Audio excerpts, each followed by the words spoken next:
Revista está começando e temos algumas novidades. O Modelo está aqui do meu lado. Bem-vindo, Jonas. Obrigado, Simone. E a partir de hoje eu também faço parte da apresentação do Revista.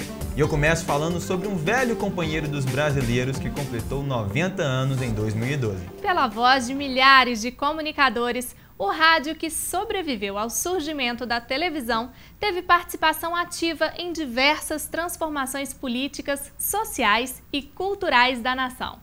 Um veículo de comunicação que não apenas rejuvenesce e se reinventa a cada dia, mas que aguça a imaginação e encanta brasileiros de norte a sul do país. Atenção, ouvintes! Está no ar os 90 anos do rádio no Brasil.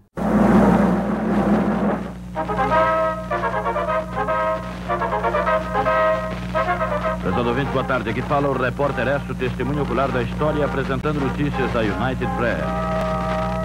Vinhetas inesquecíveis e celebridades consagradas pela voz. A primeira transmissão experimental de rádio no Brasil foi feita no dia 7 de setembro de 1922, em uma estação montada no Morro do Corcovado, no Rio de Janeiro.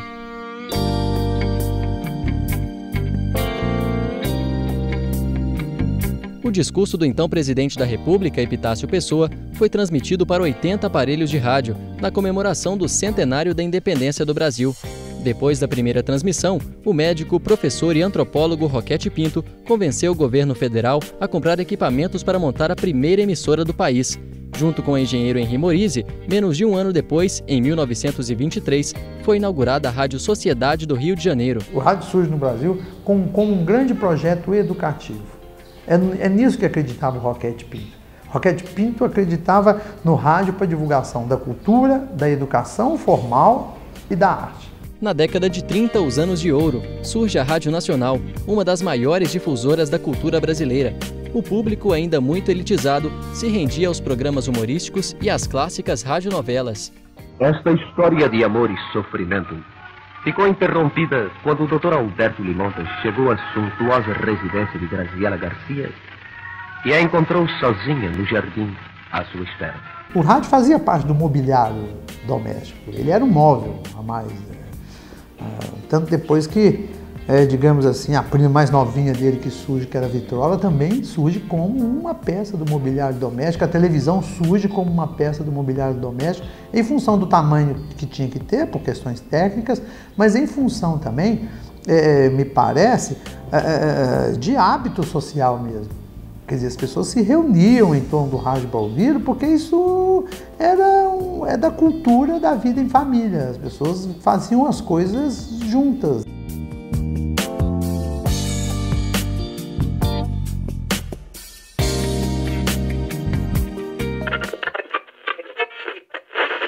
O sucesso do rádio foi tão grande que nos anos 50 o Brasil já tinha mais de 500 estações em funcionamento.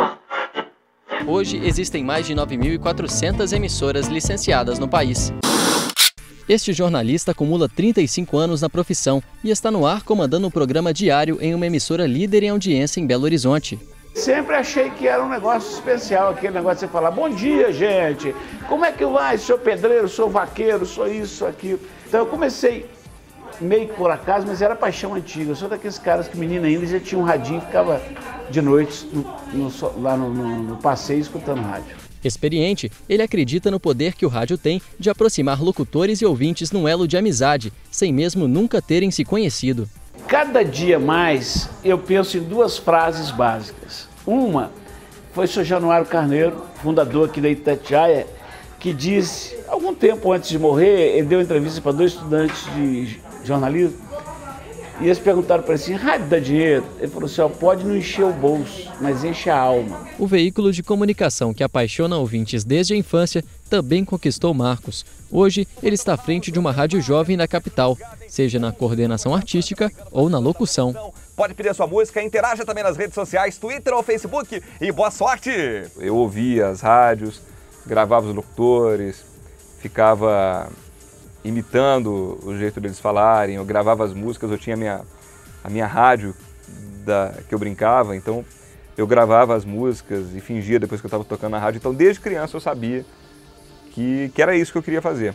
Ele teve o primeiro emprego em 1994 em uma emissora na zona da Mata Mineira, em Juiz de Fora. E ele se rendeu às ondas do rádio pela influência que tinha em casa. Em casa, minha mãe sempre acordava por volta das 7 da manhã, ligava o rádio e não desligava mais, ficava o dia inteiro. Então eu cresci ouvindo muito isso. Às vezes a gente deitava à noite e ficava ouvindo os programas da Rádio Mundial do Rio. Então assim, eu sempre fiquei muito envolvido por isso. E eu gosto de ouvir rádio como ouvinte também. Então, apesar de trabalhar hoje em rádio, quando eu estou de folga, eu sempre estou ouvindo rádio. O avanço tecnológico ajudou o rádio a romper várias fronteiras, principalmente no processo de produção. As emissoras não tinham programas de edição nem automação. Hoje você tem um computador que mudou tudo mesmo, o jeito de se fazer rádio, né? Eu tenho ali, por exemplo, todos os comerciais, todas as músicas numa tela. Eu dou play aqui, eles vão tocar. Naquela época não, a gente tocava disco. Quem é mais jovem nem sabe o que é vinil, né? Era o disco. A gente tocava mesmo o vinil. Algumas músicas eram gravadas em cartucho, que era uma espécie... Quem é um pouco mais velho que eu, que trabalhou um pouco antes, trabalhou mesmo com fita cassete, que tinha que rebobinar para colocar a vinheta no ponto. Antigamente, mesa de rádio, essa parte toda aqui que fica vazia, ficava com equipamentos mesmo, né? E o pessoal então que produzia chamadas, vinhetas, era uma loucura. Em tempos modernos, o rádio não está apenas nos aparelhos de som. Com as novas tecnologias, ele está presente nos carros, nos celulares e até na internet. As tecnologias digitais propiciaram ao rádio que ele pluralizasse o seu modo de presença. É claro que isso agrega, isso dá uma sobrevida ao rádio, que querendo ou não, tem alimentado a sua natureza de mídia dinâmica, imediatista, que te permite fazer uma série de coisas enquanto você o ouve. A mágica de um universo feito apenas com vozes. Passados 90 anos, o senhor rádio evoluiu, seja pela música que irradia a cidade ou pelas notícias que informam sobre os acontecimentos do cotidiano. O rádio, que mudou a forma de fazer comunicação, apaixona muitos brasileiros.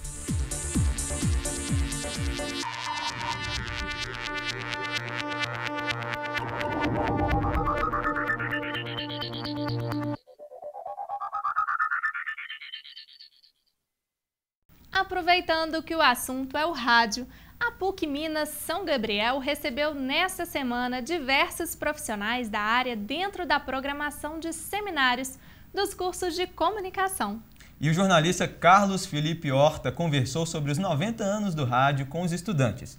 No ponto de vista de hoje, ele, que é o nosso convidado, aponta as perspectivas do rádio no Brasil.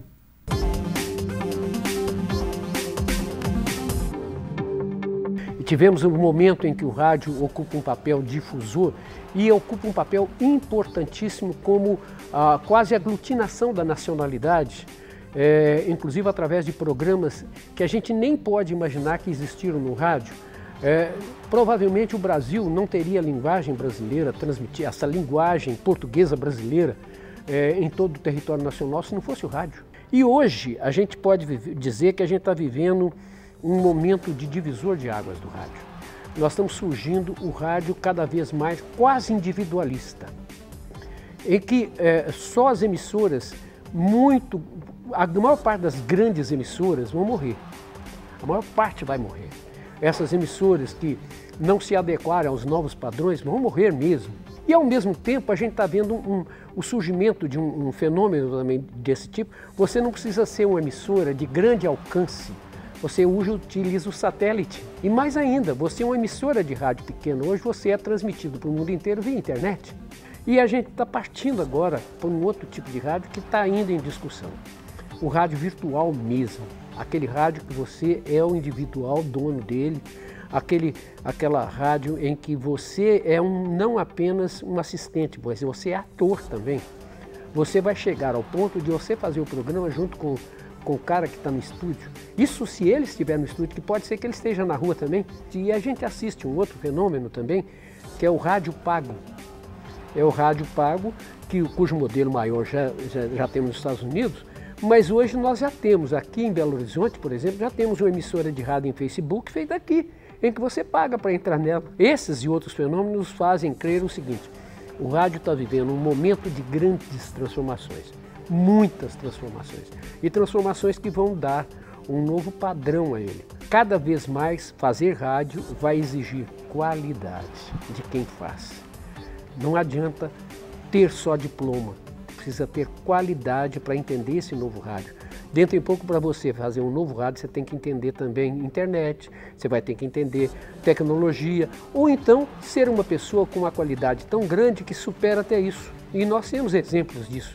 O sujeito é tão importante pela mensagem que ele dá, que ele extrapola acima disso. Então, esta diversidade fantástica que nós estamos vivendo nos prenuncia um novo rádio. Qual vai ser um novo rádio? Sei que ele está a caminho, sei que nós já estamos vendo seus sinais, mas como vai ser, o futuro nos dirá. Nos dias 22 a 26 de janeiro do ano que vem, vai acontecer o maior festival estudantil da América Latina. A cidade de Recife recebe a 8ª Bienal da União Nacional dos Estudantes, a UNE. Caravanas de todo o Brasil vão para o encontro que mostra as produções dentro das universidades. Nessa edição, a Bienal vai mostrar a história do Nordeste e os sertões. O homenageado não poderia ser outro, o rei do Baião, Luiz Gonzaga. Se você quiser participar da Bienal e inscrever a sua produção universitária, acesse o site www.une.org.br. Lá você vai encontrar todo o regulamento para a sua participação. Fique atento, já que as inscrições vão até o dia 7 de dezembro. Inaugurado essa semana o presépio de Natal, no terreno onde será construída a Catedral Cristo Rei. É a primeira vez que o local recebe a montagem que encena o nascimento de Cristo e foi recebida com celebração por dezenas de pessoas. A Arquidiocese de Belo Horizonte montou um presépio no local. Ao todo, são 12 peças que fazem parte do acervo da instituição.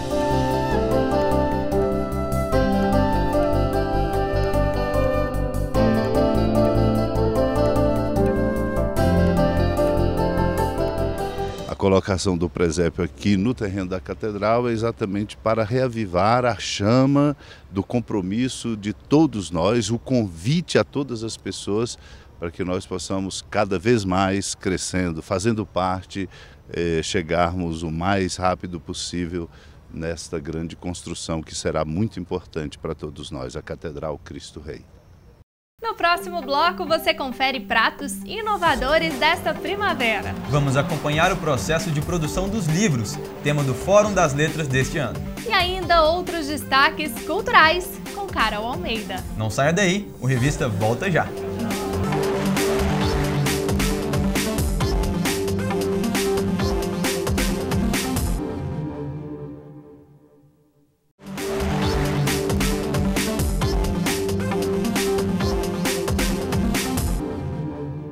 A primavera é uma das mais belas estações do ano. A cidade se transforma em um verdadeiro jardim com flores coloridas e exuberantes. Inspirados no clima florido dessa época do ano, profissionais da gastronomia preparam delícias que despertam a visão e olfato, provando que bons pratos podem ser uma junção dos 5 sentidos. Confira essa matéria de dar água na boca. Que tal experimentar uma salada de flores? Flores comestíveis? Eu nunca comi flores, não. Seguindo a moda da estação mais florida do ano, os chefes de cozinha trazem o colorido das flores para o prato. Essa aqui é uma salada simples de cogumelo Paris fresco com ervilhas, tomate cereja, manjericão e rúcula. A salada é preparada rapidamente, com ingredientes leves e fáceis. A mistura das flores encanta os olhos e o paladar. A gente come com o sabor, mas primeiro come com os olhos, né? A gente sente o cheiro, que o das flores é muito bom, e a gente come com os olhos. E a cor e o aspecto das flores é maravilhoso. Essas flores que a gente tem comido hoje nas saladas, elas são todas muito ricas em flavonoides. É muito fácil de comprovar porque elas são muito coloridas, né? Então, a gente tem que lembrar o seguinte, esses flavonoides, eles são antioxidantes. E os antioxidantes, não sei quem não sabe, são muito ricos e muito importantes para combater os radicais livres. Eles são muito importantes no combate ao câncer, nas doenças cardiovasculares, tá? E tem um detalhe também, elas são muito fracas em calorias. 100 gramas de pétalas de flor é muita flor, mas muita flor. e tem 40 calorias. Então não tem nada de caloria. Imagina uma bolinha de sorvete com uma calda de chocolate. Agora imagina a mesma bolinha de sorvete com a calda de chocolate e uma florzinha em cima. Não fica muito mais bonito?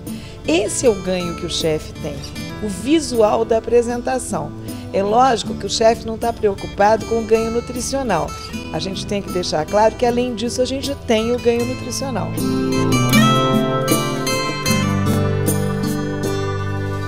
Este chefe também é especialista em prato com flores comestíveis. Ele criou especialmente para a primavera a salada de lagostins e abobrinhas marinadas. Bem, aqui é o processo inicial da salada de lagostim. Nós estamos ferventando o lagostim numa água aromatizada com limão siciliano, vinho branco e pimenta. Vamos utilizar, ferventando também a cabeça dele para decoração. O preparo inicial da salada dura cerca de 4 minutos. Depois disso, a criatividade é quem põe na mesa ingredientes sedutores. Nós vamos marinar essa abobrinha com tipo um vinagrete. A proporção dele é o seguinte, é meio a meio. Nós temos aqui 3 colheres de vinagre branco, de vinho branco, e 3 colheres de açúcar. Então essa abobrinha ela será marinada para a gente conseguir um sabor legal nela, tá?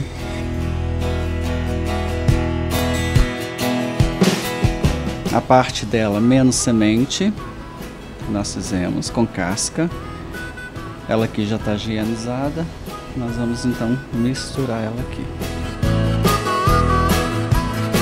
Esse processo aqui também é muito rápido, tá? Ele é bem menos ali do que o lagostim. Ele vai ficar aqui em torno de uns 2 minutinhos. Enquanto ela marina, nós vamos começar a montagem do prato. De flores hoje nós vamos estar usando a capuchinha e o amor perfeito. Por que eu escolhi, na verdade, essas 2 flores? Uma porque tem o sabor adocicado, vai casar bem aqui, no caso do amor perfeito, e a capuchinha que ela é levemente apimentada. Então, como a gente está fazendo essa combinação, eu escolhi essas 2 flores. Esse é o vinagrete que nós vamos temperar. O prato é muito importante a gente extrair o máximo de sabor. Essa cabeça do lagostim eu levei as outras partes para a panela com azeite, triturei ela para a gente atingir aquele sabor ali, ok? Então vamos lá para a montagem.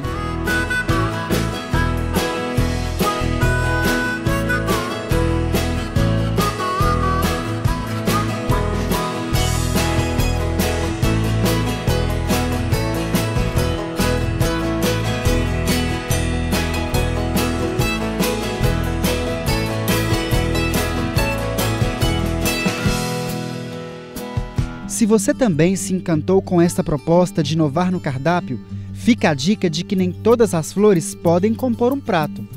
Então, se você tem flores no seu jardim que você não usou agrotóxicos nem adição química, você pode consumi-las, basta lavá-las com um spray de água, porque elas são muito sensíveis, bem lavadinhas, né? E botar um pouquinho no cloro, você vai ter flores para sua salada.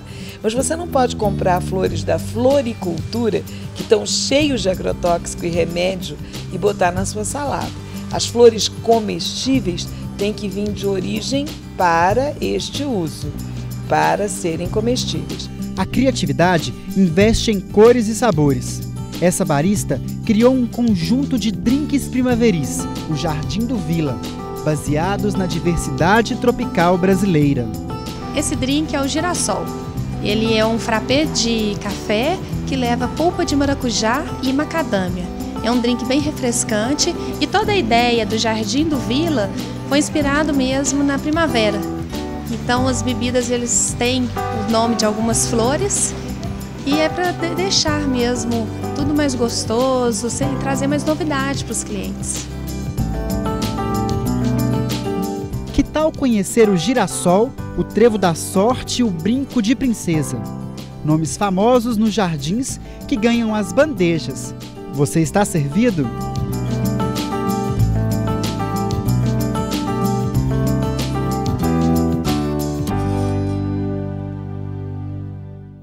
Você, trabalhador que gosta de atrações culturais, nós temos uma boa notícia.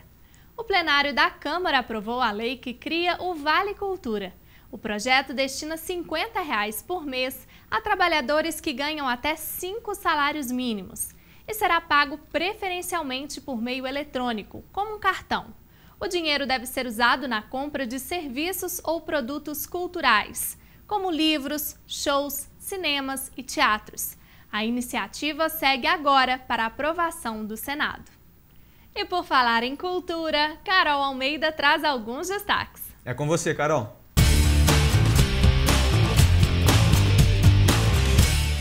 Um festival cinematográfico que enquadra uma linguagem mais documental e valoriza as diferenças culturais. Com 16 anos de estrada, o Fórum Doc BH abre no cenário cultural mineiro mais espaço para o cinema experimental, sem deixar de lado o ponto antropológico que está presente desde a primeira edição do festival, a valorização do olhar indígena.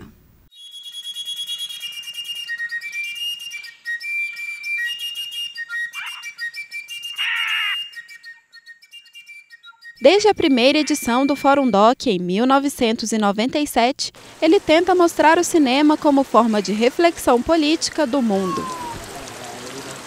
A concepção do Fórum Doc, como todo o festival, não só a programação desse ano, mas o que vem sendo desenvolvido nos últimos 16 anos, é uma ideia de uma curadoria muito consciente, que enfoca questões tanto de retomada de uma historiografia do cinema nacional ou internacional, com exibição de filmes raros ou pouco exibidos, ou que foram pouco disseminados no Brasil, e também uma questão do fórum mesmo de debates, relacionado tanto à questão audiovisual, do cinema mesmo, ou da antropologia. Esses dois focos são igualmente importantes dentro dessa concepção do festival. Acredito que nessas primeiras edições do festival tinha essa urgência, essa vontade de se falar sobre questões de antropologia ligada ao cinema que não tinha espaço no Brasil, enfim, Belo Horizonte principalmente, né? Então era preciso criar um evento que exibisse esses filmes, que discutisse sobre eles, que falasse sobre questões ligadas ao universo da antropologia, questões indígenas também, e que tivesse um espaço que essas questões tivessem visibilidade, né? Que isso fosse assim, vamos falar a respeito disso.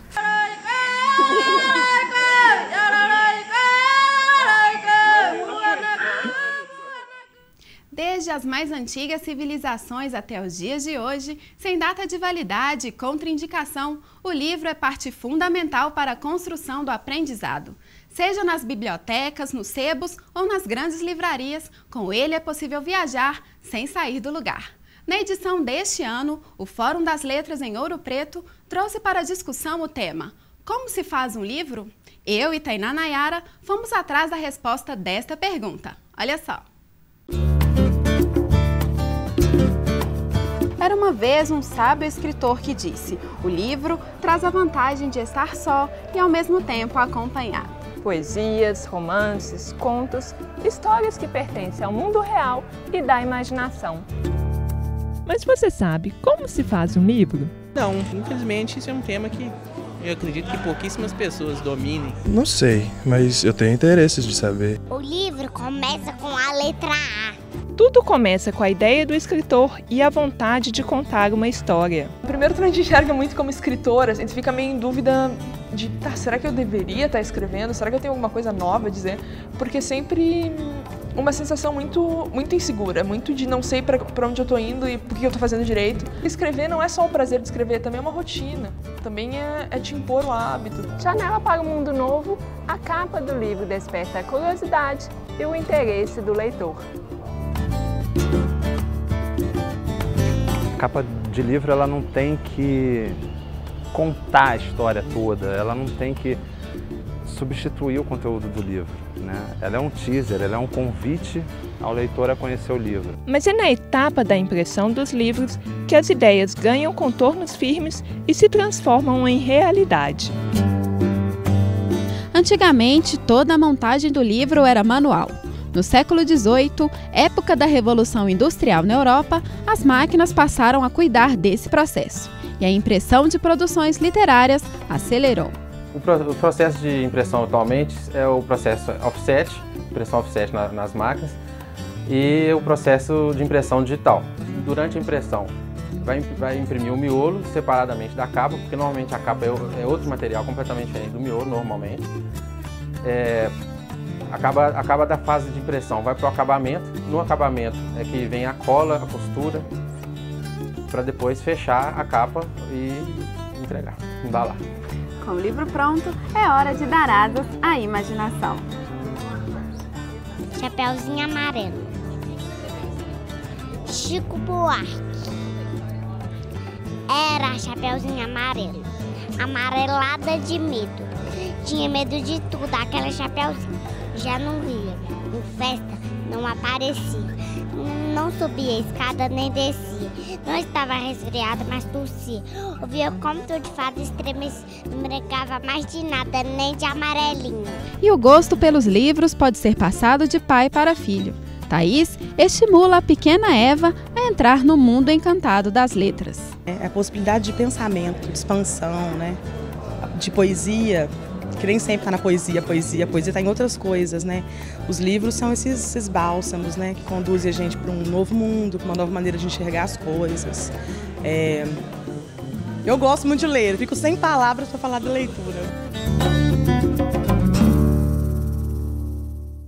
Mais que presentes, Natal é sinônimo de nascimento, renovação da fé e da esperança. Para celebrar a data, 300 vozes de 18 corais de instituições públicas mineiras vão formar um grande espetáculo natalino. O concerto é gratuito e será na quarta-feira, dia 5 de dezembro, às 6h30 da noite, na Praça Carlos Chagas, também conhecida como a Praça da Assembleia, que fica no bairro Santo Agostinho.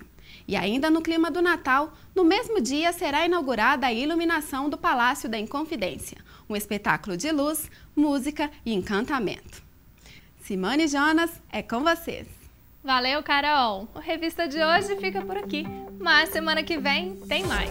Não esqueça que você pode fazer contato com a gente pelas redes sociais, Facebook e Twitter da PUC TV. A gente espera você no próximo programa. Até lá. Tchau! Tchau.